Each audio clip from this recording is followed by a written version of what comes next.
Welcome to Pennsylvania Newsmakers, and as always, thanks for watching. Well, many families face addiction problems. It will get personalized here, but first, why don't we do the big stories of the week with a couple of the state's leading reporters? Back in a moment. This is Pennsylvania Newsmakers, a fast-paced, unrehearsed weekly discussion with and about the leaders who shape your world.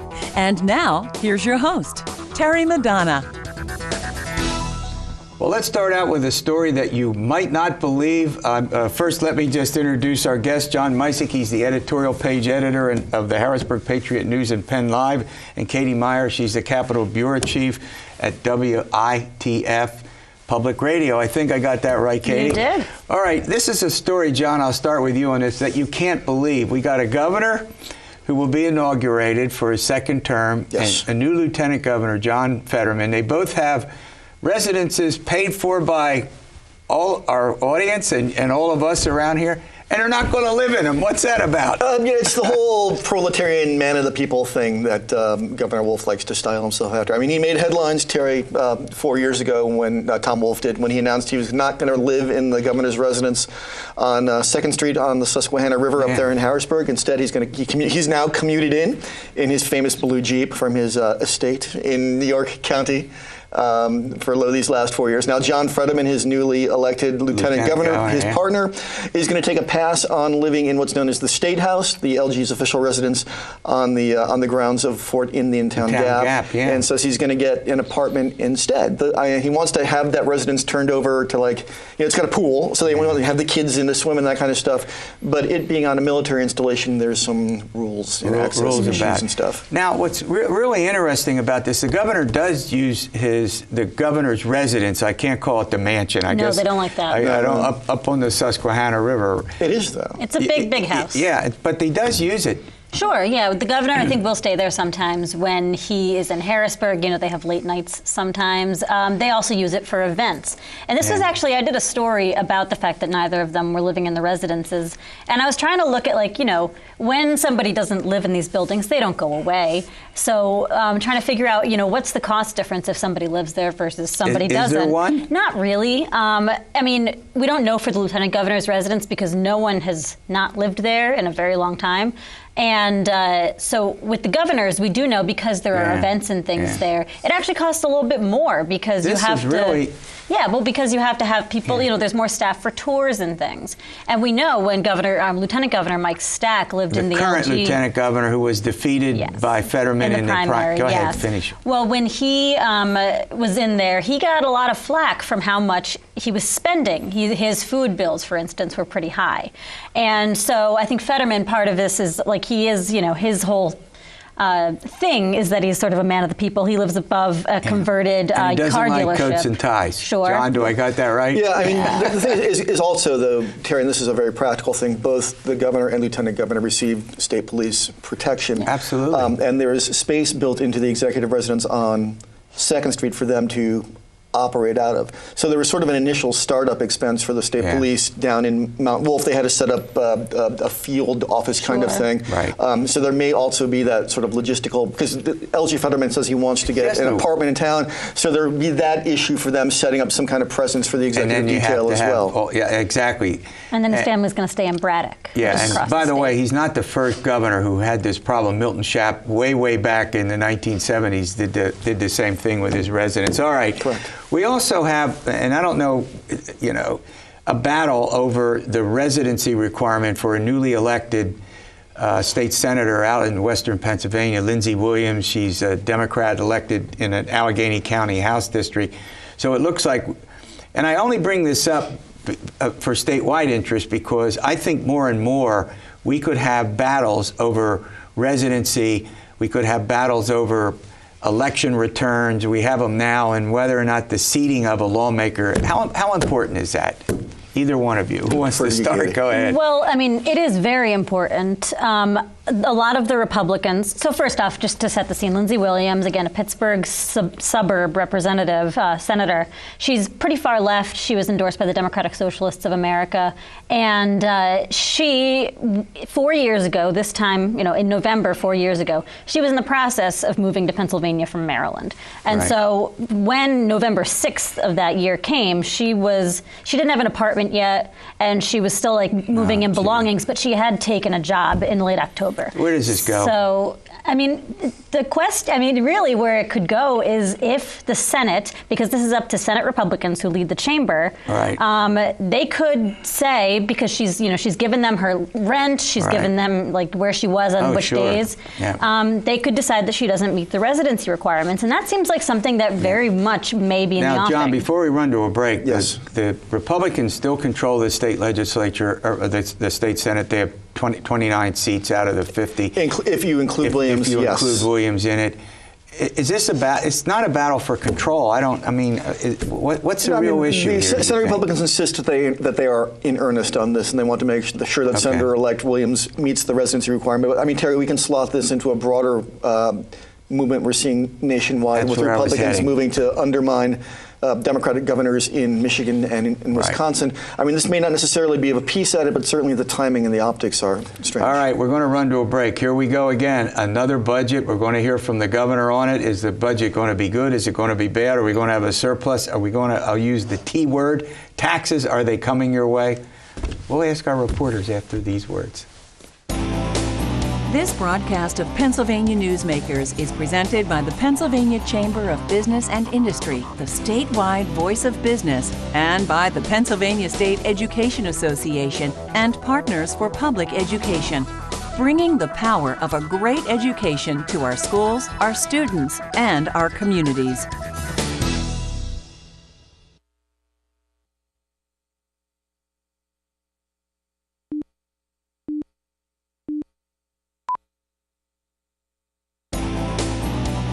This broadcast of Pennsylvania Newsmakers is brought to you by the Pennsylvania Highway Information Association, the go-to source to learn about transportation projects and issues.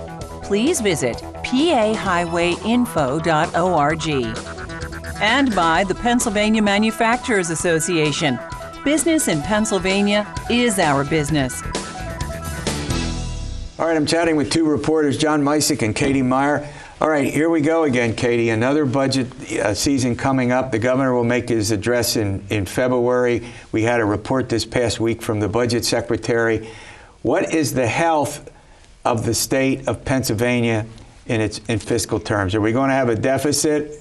Some say yes, some say no. Are we going to have tax? What's going on? Well, again, like the fiscal health, it depends on who you ask. So the IFO, several weeks ago, they put out a report saying they were expecting us to have somewhere around 1.5 to $1.7 billion deficit that we're going to have to fill in the next fiscal year. Yeah, exactly. And that's largely because there were one-time expenses or one-time revenues in this last budget, and they go away, and you got to find new ones. So that's a challenge. But when you ask the governor's staff and the Republicans, they both say they do not think the deficit is going to be that big. Not a lot of details from them on why they think that. We still have 6 months to go, so things could change. But basically, the takeaway from that budget briefing was, again, this is the administration talking, so they have reasons to say things are all hunky-dory, but they say, revenues are coming in, which they have been. They're very stronger than they have been in recent years. But we do have some unexpected expenses, mostly federally mandated human services costs.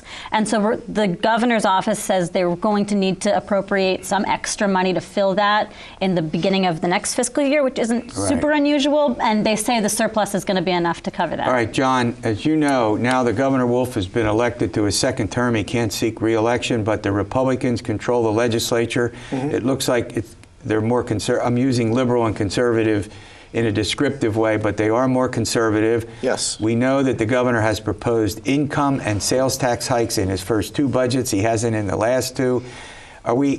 If we have a $1 billion to $1.5 billion surplus, let's just or I'm sorry, deficit. Our audience out there, the folks in the state, are we looking at some kind of tax hike? Well, the money has to come from someplace. Yeah. There was $1 billion in borrowing against proceeds of the tobacco settlement. Right. That payment's going to come due. Part of that payment's going to come due next year. Money doesn't magically appear. You can only cut so much. In that briefing the other day, outgoing Budget Secretary Randy Albright kind of dodged a little bit when he was asked whether the administration was considering any sort of new fee increases. Senate Republicans and House Republicans are also the architects of this borrowing. So at some point, they own that as well, and it's a problem they need to solve. Right. But for the record, Republicans have said that they want no tax increases and no fee increases, and since they control both chambers. Including the Marcellus shale tax. The governor did put that severance tax in every budget, if I recall this. Am I right? He'll probably do it again. Until the moment he walks out the door. Yeah, exactly. But they've had very little success with that. So the point is, there's not going to be any major tax hikes, income or sales. Whether they go to niche taxes remains to be seen. Right. But they've done a lot of moving money from one place and shifting it to another place. We've talked about that over the years. That's a common practice. At some point, doesn't that have to end, John? Well, yeah. I mean, you can only play these sort of accounting tricks for so long. We can paper over the cracks. At some point, you have to make the hard decisions. We just observed the passing of former President George H.W. Bush, who lost re-election, Terry Meyer, in 1992 because to fill a deficit, he broke a no tax promise. Read my lips, no new taxes. We all remember that. That happens. So we got about a minute left. Bottom line, there's budget going to get done by June 30. This would strike me as an impossibility. I think this is going to be a tough year. And as John said, there's this kicking of the proverbial can down the road that we've been doing for a long time. You can't do that forever, but what it seems like our legislature is inclined to do is kick it until there's like a real bad shortfall or there's an economic downturn. 10 seconds left. You've got a book come out. What's the title? It's called Saving Time, out on Sunbury Books in the spring. And what is it? A novel? It is a work of fiction. A work of fiction. Well, I'll be channeling my inner Raymond Chandler for this. But no, you got to come back and tell us about it. Do I get a promise from you on that? Absolutely. All right. Coming up, we're going to personalize addiction. This is a couple of segments you do not want to miss. Back in a moment. This broadcast of Pennsylvania Newsmakers is brought to you by the Pennsylvania Credit Union Association. Pennsylvania Credit Unions, where people are worth more than money. To find a credit union that is right for you, check out ibelong.org. And by the Energy Association of Pennsylvania, Pennsylvania's energy information source.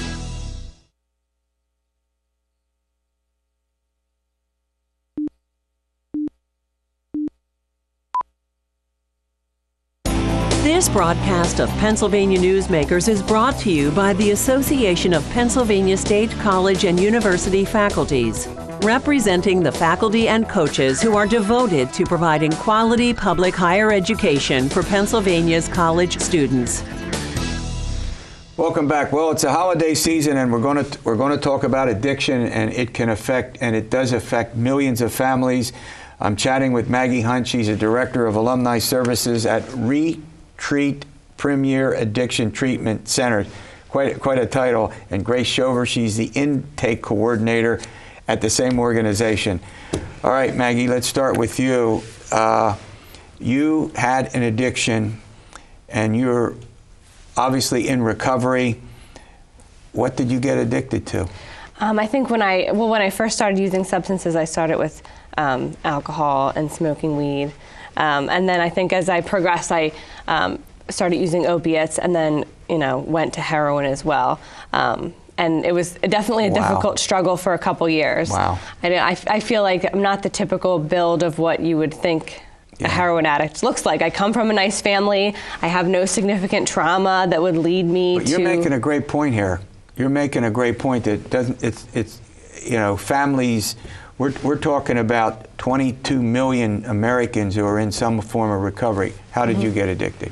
Same kind of thing. I was, it started off with the alcohol and things and progressed also to heroin as well. So for many years I struggled. Also, really good family. Can happen to anybody. So yeah, it was... Both of you have made a real important point about it can happen to everyone. And, it's hard to find, I think, a family that's not been affected one way or another. But guess what? You got into recovery. How'd you do it? Yeah, I mean, I went to treatment 10 times. I did not go to treatment one time. Luckily, because my family was so supportive, they kept pushing me back into treatment. And eventually, at the end of the road, I overdosed. You overdosed? I did. And was hooked up to like a breathing machine at 21 years old, but I've been sober since then. So that kind of turned it around. I did extended care for treatment, and that was in July of 2009. So same question. Yeah. I went through 14 different treatment centers. 14 treatment. Oh Yes. my golly. And again, my family, just like Maggie, supported me through all of my treatment centers that I went to, but they didn't support me during active addiction, so I was homeless. And you were homeless? Mm-hmm. Yep. All right. Here we are in a holiday season. We're all celebrating regardless of your religion, regardless of your background. This is a great, much worse this time of year for folks. Yeah, we heard a statistic the other day that December is the most lethal month for people who are abusing substances. And Grace, you can talk about what you think about the expectations, if you want. Yeah, so I feel like a big part of it is people who just get sober right away. They are around their family members who have high expectations of them. Like you had said before, they're supposed to act a certain way, or maybe they're angry with the person, so they kind of feel like, you know, it's odd to be around their family, and it makes it difficult to stay sober. Is there advice? Yeah, well, I think that, especially if coming from family members, not to be so hard on them. Like, you know, them getting sober is difficult for them, so they should be able to go to a meeting and just be proud of their own individual sobriety. I think that that's the most important, to celebrate them. Same. You agree? Yeah, I agree with that. Also, you know, I think for the individual, instead of the family members, they need to have a list of people that they can call to reach out to if they're struggling, people that are in sobriety and can help them through the tough time. Yeah, I mean, I must say that you ended up working. Both of you ended up working in the profession that is that harder for you because of that? Does that make it much because you're dealing with addicted, or is that a real warning sign? You know what I mean? You look at the people you deal with and say, "Oh my, I can't go back into that world." Yeah, I think that it's so fulfilling. I think that by being able to see people from when they first come in definitely keeps it green for us, because I think the most important part is not to remember where you came from and to be grateful. Same? Yep, I agree with that. You know, you see it firsthand, but you're helping other people because if we weren't helped, we wouldn't be where we're at, so we want to give that back. All right, when we come back, we're in the holiday season. For some people, very upbeat. For others, it can be depressed. I don't want to take away from the holiday. I mean, it's a very important series of holidays for folks in many religions, and we want to make sure we keep upbeat, but there's a realism that has to be attested, and we're doing it. This broadcast of Pennsylvania Newsmakers is brought to you by the Pennsylvania Medical Society. Inspired physicians committed to the good health of Pennsylvanians and the advancement of the practice of medicine. And by the Pennsylvania Healthcare Association, the future of long-term care.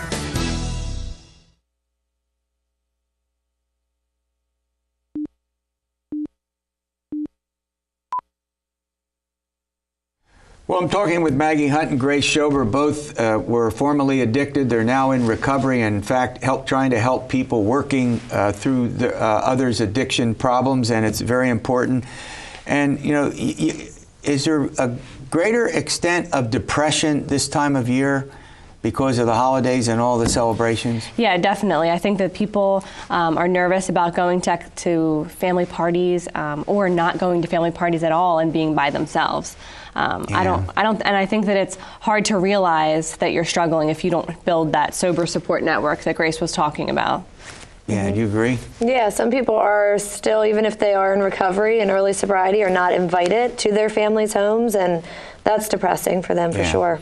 Yeah, I want to read on this note, the Centers for Disease Control has confirmed 70,000 people died of drug overdoses around the world, around our country in 2017, the worst on record, and PA logged in almost 5,500 of them, 1,200 or so in the Philadelphia area alone. Yeah. That's really amazing. Yeah. I was just going to say, I think, like, Please. Especially around the holidays, my father passed away from a fentanyl drug overdose December 27th last year. And so I don't think I realized how hard the holidays were for people until I found him there. And that's one of the reasons we're doing this show, not to be a downer, but to be realistic about as we celebrate, and we should, and celebrate in the right way. So you have a bunch of tips here. Let me start with you. You say, be proud of your sobriety. Does that mean you talk about it? Yeah, absolutely. And Maggie has a good point about being proud of your sobriety and the stigma that comes along with sobriety. But I think a main thing, the things I like to talk about are having a sober support network for where you go, and finding an AA or an NA meeting in your area or where you're going to visit before you actually go. Yeah, continue on that. How important is that in the scheme of things so that you don't fall back? Both of you have indicated here how many times you went up the ladder and fell back down. Yeah. And that's pretty common, correct? Yeah, I think that relapse is not a requirement of recovery, but a lot of people, they have relapsed before they realize that they need to stay sober. Addiction is the only disease that tells people that you don't have it, or that you can control it with just willpower alone, or the love of your family will keep you sober. And all of those things are just false beliefs, actually. Yeah. But both of you indicated that when we started this show, I mean, you went through this chronology. I mean, in your case, you went through a whole variety of treatments before it all fell in line. So if there has to be a way, it seems to me, as you go through this. Is this a process that just you have to go through? That well, you again, may get sober and fall back? I mean, is that... Yeah, I mean, it's definitely, like she had said, you don't have to relapse. I know many people that did go through one treatment center and stay sober. I think it's more common that you do go through a couple treatment centers before you do stay sober. But it all depends on the person and if they're willing to stay sober and work a program, and if their family is supportive. Yeah, do you agree with that? Yeah, and I think that at least they're still trying. They're not letting anything hold them back from trying to stay sober and to live. Mm-hmm. So, before we let you go, if you had to think of 2 or 3 things that are the most important to tell the folks out there, I'll start with you. What would you tell them? I tell them to stay connected, don't be quiet about what you're going through, and to keep trying no matter what happens. Yeah, and I would say if you're struggling, please don't hesitate to reach out, but also avoid risk factors that you already know could probably get you in hot water. Yeah, and again, I mean, I would think even after the holiday season, there's a certain amount of depression because you fell back and, right? Mm-hmm. Yeah, and I think it's just the entire year round. Even, it's just a bunch of different things that factor, and a lot of them build up during the holidays. So just staying vigilant at all times during the year. Yeah, you agree with that? Mm-hmm. Yeah, and I would say just like to remain grateful that you have another opportunity to stay sober, or that you are sober right now. Okay. Well, thanks for coming in. I know this can't be easy, but we certainly appreciate it. We'll see you next week for another edition of Pennsylvania Newsmakers. Stay well.